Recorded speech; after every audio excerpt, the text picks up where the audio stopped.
question was, it's a holiday party, and somebody either has a little too much or just, trips and falls or whatever.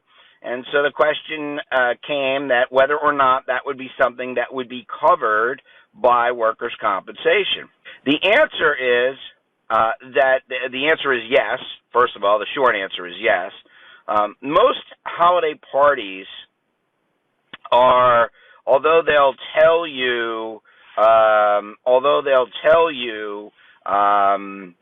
it's, you don't have to go. There's always really a demonstration that if you didn't show up to the holiday party, it would probably look bad, right? So there's an implied contract, if you will, that you have to be there. Again, it goes back to what we had talked a couple of weeks ago with regard to the control of the employee, right?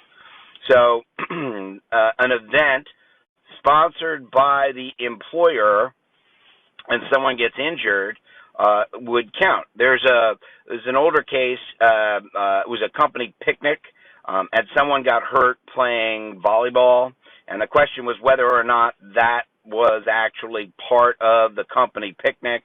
However, it was determined that because it was at the picnic itself, would in fact be covered by workers' compensation. But it really does go to the control. In other words, if 6 people of a company say, hey, we're going to get together after work today at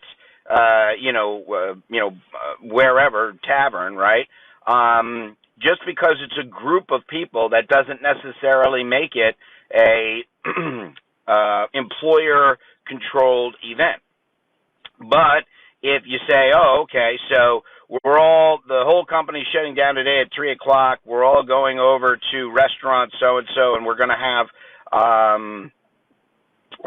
dinner and drinks and whatnot, and, you're walking down the stairs and you trip and fall, that would be covered by workers' compensation. So, again, you would be entitled to receive medical treatment. You'd be out of work. If you were out of work, you'd get paid, which is that 70% of your gross weekly wage. And then, depending on your injuries, you would also be entitled to receive an award for those injuries. So the basic benefits that workers' comp would provide, right?